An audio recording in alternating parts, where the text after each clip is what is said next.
जैसा कि हमने पिछली कक्षा में पढ़ा था कि स्वर के कितने प्रकार होते हैं, तो उसमें पहला प्रकार था मात्रा या उच्चारण काल के आधार पर वर्ण। तो पहला है मात्रा या उच्चारण काल के आधार पर वर्ण पहला है। तो इसमें दो शब्द आए हैं, मात्रा या उच्चारण काल के आधार पे। तो मात्रा का मतलब है कि उस स्वर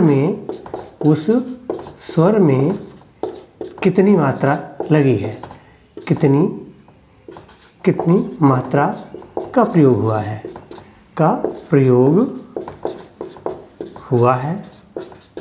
और उच्चारण का अर्थ है कि उसको बोलने में हमें कितना समय लग रहा है। उच्चारण का अर्थ है उस वर्ण को बोलने में लगने वाला समय, यही है हमारा मात्रा या उच्चारण काल। तो इसके आधार पे वर्ण हमारे तीन प्रकार के होते हैं। वर्ण तीन प्रकार के होते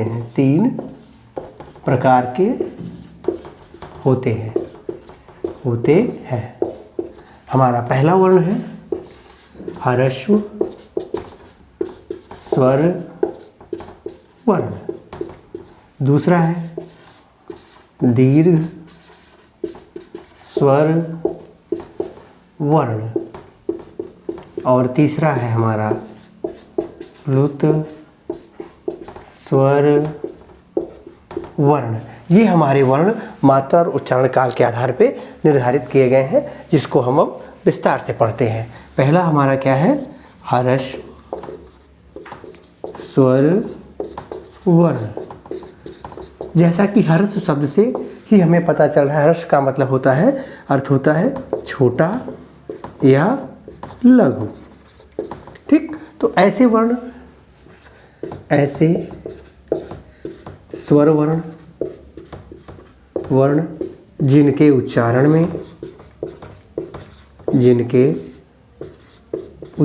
में कम समय लगे या जिनके बोलने में एक मात्रा, जिनको लिखने में एक मात्रा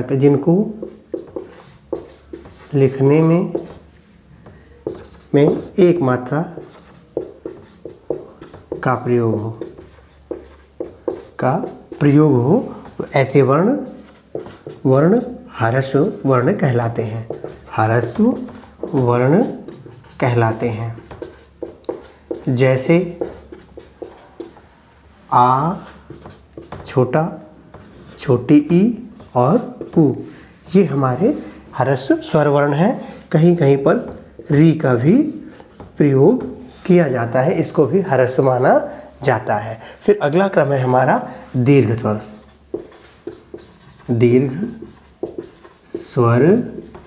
वर्ण। दीर्घ का अर्थ क्या होता है, दीर्घ का अर्थ होता है बड़ा। तो ऐसा स्वर जो बड़ा है या जिसके उच्चारण में हमें दो मात्रा के बराबर समय लगता है, या जिसको बोलने में हमें ज़्यादा समय लगता है। इसका मतलब क्या हुआ, इसको बोलने में दो मात्रा के बराबर समय लगता है। दो मात्रा के उच्चारण काल के बराबर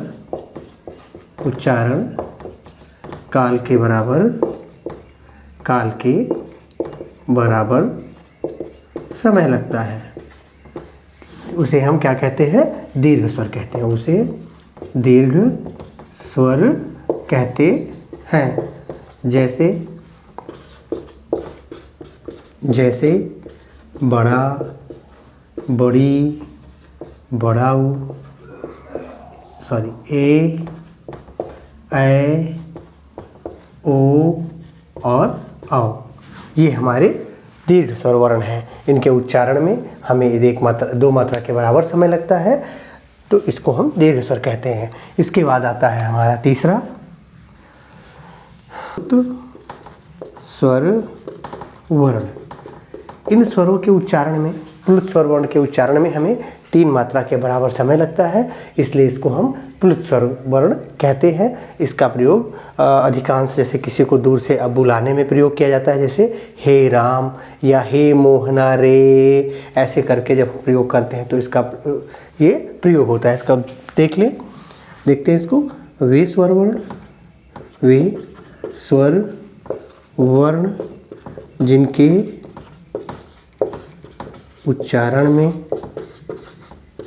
उच्चारण में 3 मात्रा के बराबर, 3 मात्रा काल के बराबर समय लगता है, प्लुत स्वर कहलाते हैं। प्लुत स्वर कहलाते हैं, जैसे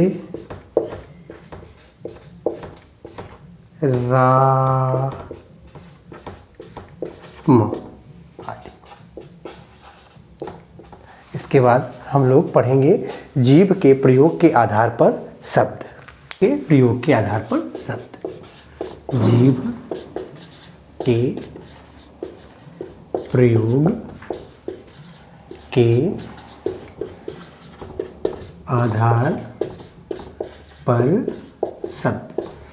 इस जीभ के प्रयोग के आधार से का मतलब है कि हमारे उच्चारण करते समय हमारे जीभ के किस भाग से स्वर का उच्चारण हो रहा है या स्वर का वो स्थान उस स्थान से निकल रहे हैं, उसको कहते हैं। जैसे मान लो हमारी जीवा है, ये हमारी जीवा है, तो ये इसका अगला भाग, ये मध्य भाग और ये पश्च भाग है।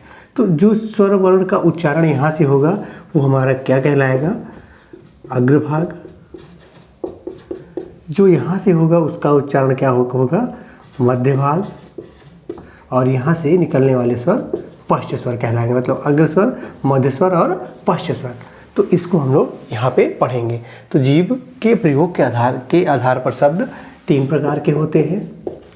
3 प्रकार के होते हैं। पहला क्या है? हमारा अग्रस्वर, अग्रभाग है, अग्रभाग। दूसरा हमारा क्या है? मध्य भाग। और तीसरा हमारा है, पश्च भाग। तो अग्रभाग, मध्य भाग और पश्च भाग, जैसे कि हमने इसके चित्र के माध्यम से समझने का प्रयास किया कि अग्रभाग का अग्र स्वर क्या है? अग्र भाग नहीं, या अग्र स्वर। यहाँ पे भाग करके हटा के स्वर कर लेते हैं, अग्र स्वर। तो अग्र स्वर मतलब वे स्वर जिनका उच्चारण जीभ के अगले वाले भाग से या अगले स्थान से होता है। इसका अर्थ क्या है? स्वर, वे स्वर जिनका उच्चारण जीभ के अगले उच्चारण में जीभ के अगले स्थान का प्रयोग होता है, अगले स्थान का प्रयोग होता है।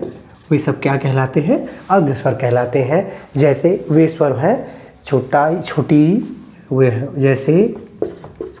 जैसे छोटी, बड़ी, ए और ए।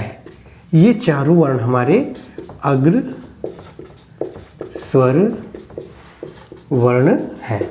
इनका उच्चारण हमारी जीभ के अगले भाग से होता है, यहाँ से होता है। ई, बड़ी ई, ए और ए। फिर अगला आता है हमारा मध्य भाग। मतलब इसका अर्थ क्या है कि वो उन स्वरों का उच्चारण, जिन वर्णों का उच्चारण स्थान क्या है? उच्चारण स्थान जीभ के मध्य भाग से होता है, उनको हम मध्य स्वर कहते हैं। जिन स्वरों का उच्चारण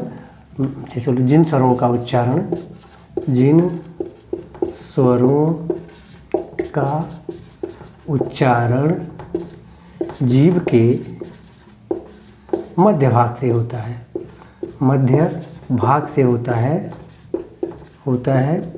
वे स्वर मध्य स्वर कहलाते हैं। स्वर कहलाते हैं।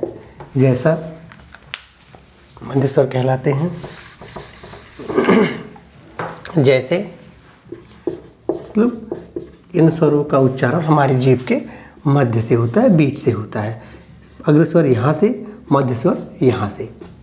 मध्य स्वर, इसमें केवल हमारा छोटा आ है जिसका उच्चारण मध्य स्वर से होता है। जैसे छोटा आ, इसका उच्चारण मध्य स्वर का उच्चारण यहाँ से छोटे आ से होता है। उसके बाद हमारा अगला आता है पश्च भाग या पश्च स्वर। जिन वर्णों का उच्चारण जीभ के पीछे वाले हिस्से से होता है उसको हम कहते हैं पश्च स्वर। जिन स्वरों का उच्चारण